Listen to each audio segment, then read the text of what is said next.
mempedulikan kaum menderita.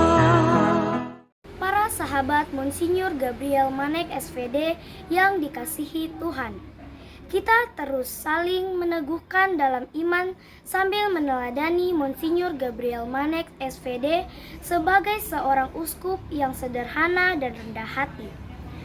Kali ini kita dihantar oleh sahabat Sofi dari Larantuka dalam renungan dengan tema "Mari kita saling meneguhkan, selamat menikmati".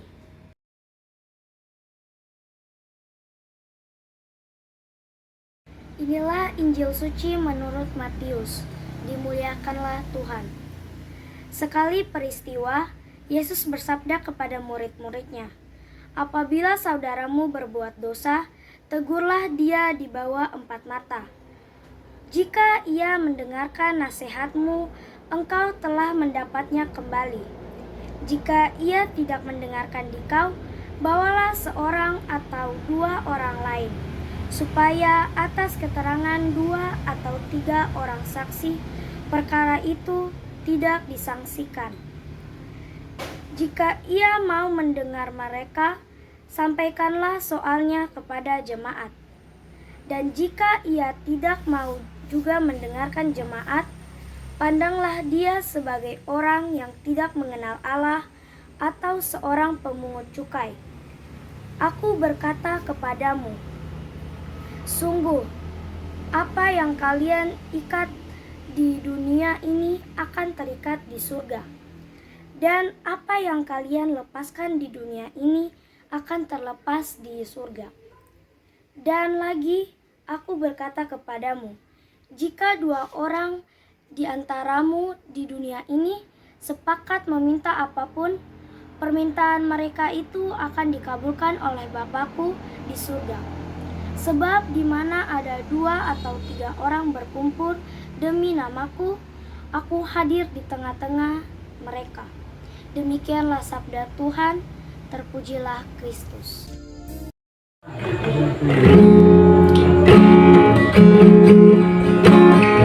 Hatiku kena berada dekatmu, kau jawab aku.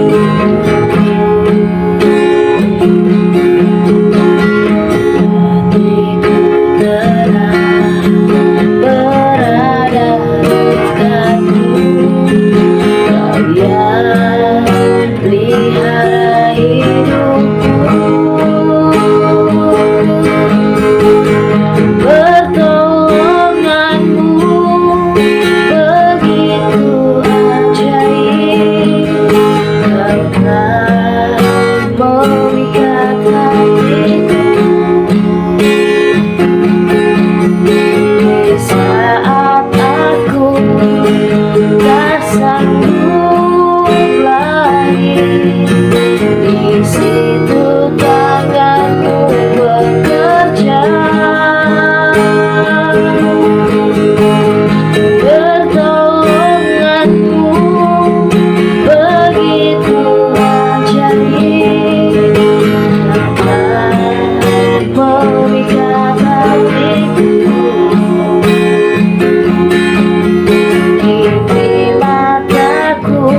salam jumpa kembali para pencinta Life Spirit SMGM di mana saja berada. Sahabat Monsinyur Gabriel Manek yang terkasih, semoga sahabat dan saudaraku semua selalu ada dalam sukacita dan perlindungan juga berkat Tuhan bersama keluarga tercinta. Life Spirit SMGM kali ini saya beri tema mari kita saling meneguhkan satu sama lain. Seperti judul dalam perikop dalam bacaan tadi tentang menasihati sesama saudara, maka saya mau memberi tema mari kita saling meneguhkan satu sama lain. Para sahabat Monsinyur Gabriel Manek yang terkasih dalam Tuhan Yesus, kita mendengar bersama Tuhan mengajarkan kepada kita, kalau saudaramu berbuat dosa, tegurlah dia secara empat mata. Secara empat mata ini sangat penting bagi Tuhan Yesus. Terkadang di dalam kehidupan ini, kita mengalami kalau kita itu dibicarakan di belakang layar. Kita tidak dipanggil dengan baik-baik dan dinasihati. Kalau apa yang kita buat itu salah. Itu yang selama ini sering saya juga sahabatku, saudaraku semua mungkin mengalami dan merasakan. Kali ini perikop ini sangat luar biasa. Tuhan mengajak kita untuk menegur saudara kita secara empat mata. Sejak sekarang, jikalau selama ini kita pernah berbicara tentang saudara kita di luar atau di belakang dia, maka sejak saat ini saya mengajak kita semua untuk memanggil saudara kita yang kita rasa bahwa dia telah berbuat salah atau dosa, untuk menegurnya secara baik-baik dan secara empat mata. Itu sangat mulia sehingga tidak menimbulkan ketersinggungan dia ketika dia mendengar kalau kita sedang menceritakan dia di antara sesama kita yang lain. Dan Tuhan bersabda, jika dia menerima nasihatmu, maka kamu telah mendapatkannya kembali. Namun jika dia tidak menerimanya, ajaklah beberapa sesama saudaramu untuk memberitahukan kepadanya. Dan juga jika dia belum menerima, maka laporkanlah atau sampaikanlah permasalahan ini kepada jemaat. Kita diharapkan untuk memenuhi tahap-tahap ini ya, prosesnya, memanggil dia, memberitahukan secara empat mata. Lalu kalau dia memang tidak menerima, kita mengajak beberapa saudara kita. Dan juga kalau memang dia tidak menerima, maka kita memberitahukan masalah ini kepada jemaat. Dan jika dia disampaikan oleh para jemaat pun dia tidak mendengarkan, maka anggaplah saja dia tidak mengenal Allah atau pemungut cukai. Orang yang tidak mengenal Allah juga diidentikan atau pemungut cukai. Bagaimana pemungut cukai yang kita pernah dengar, memang orang Yahudi menganggap mereka orang berdosa. Apa karena mereka memungut lebih? Dan ketika Tuhan Yesus datang, dia malah makan bersama dengan mereka. Orang yang tidak mengenal Allah, kalau memang sudah, kata orang mentok ya, sudah dinasihati, dipanggil secara empat mata, dan beberapa orang juga kepada jemaat, berarti sekian banyak orang umat, tetapi dia juga tidak mendengar, maka anggap saja dia tidak mengenal Allah dan atau pemungut cukai. Tentunya kita tidak berharap atau tidak senang dengan situasi seperti ini. Sekali lagi saya mau menyampaikan di sini bahwa saya sendiri juga tidak bisa memberikan nasihat apapun, tapi saya mengajak mari kita saling meneguhkan iman kita di antara kita satu sama lain. Sahabat dan saudaraku yang terkasih di dalam Kristus Yesus, Di ayat lain Tuhan juga menyatakan bahwa jika 2 orang di antaramu menyampaikan juga permintaannya itu, maka permintaan itu akan dikabulkan. Kita juga dalam keseharian hidup kita punya persoalan masing-masing. Dan seperti berbiasa juga kita sering mengajak sahabat-sahabat kita semua di grup ini untuk kita mendoakan. Saya mempunyai masalah atau sahabat-sahabat lain mempunyai masalah, kita sering saling mengajak untuk mendoakan satu sama lain di dalam komunitas kita ini. Kita meyakini bahwa ini adalah pesan Yesus yang selama ini kita sudah menjalani. Mungkin saja kita tidak sadar bahwa ini adalah benar-benar pesan Yesus.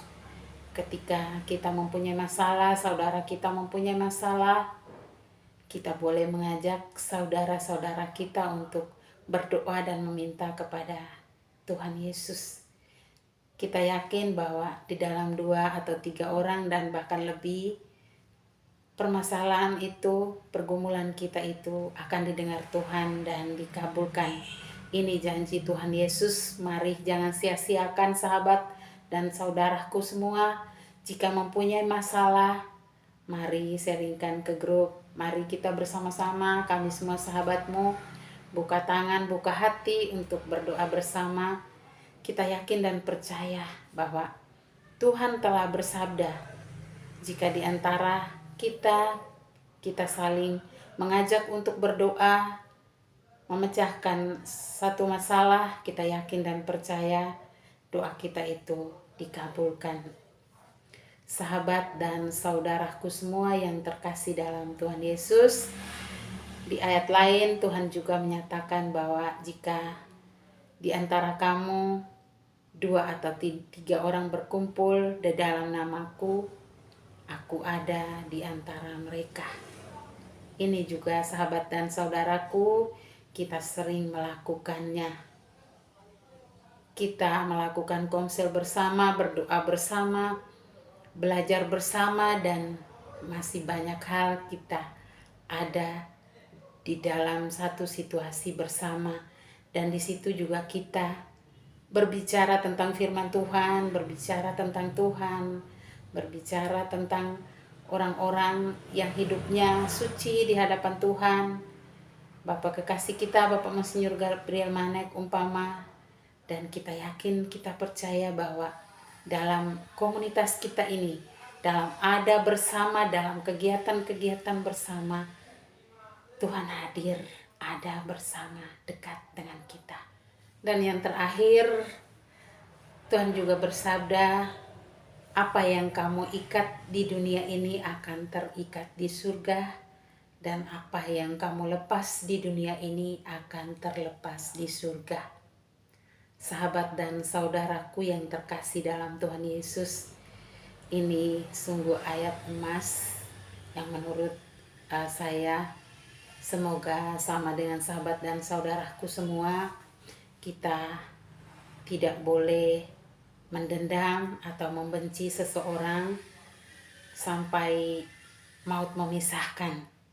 Jadi kita di sini diajak untuk memberi pengampunan, memaafkan, terlepas dari berbuat salah atau benar.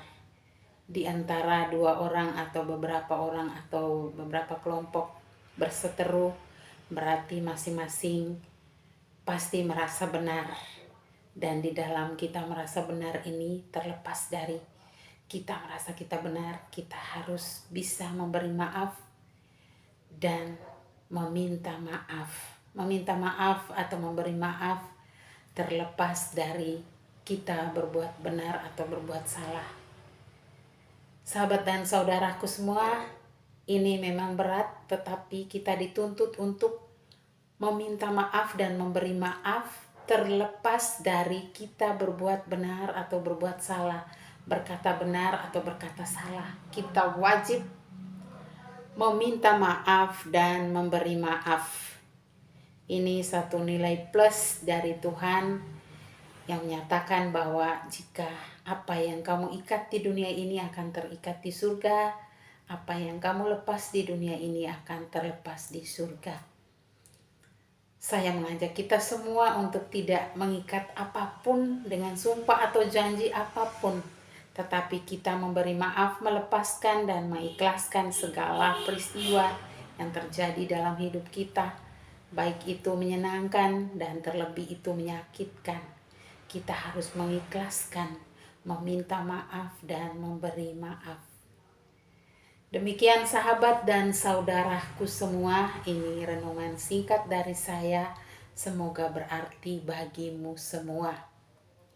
Salam kompak, salam tetap semangat melayani di dalam SMGM. Tuhan Yesus memberkati kita semua. Amin. Para sahabat Monsinyur Gabriel Manek yang tersebar dimanapun saja berada, kita tetap tekun dalam doa untuk pemuliaan Monsinyur Gabriel Manek SVD. Bunda Maria Ratu Rosari mendoakan kita. Tuhan beserta kita. Semangat melayani dengan sepenuh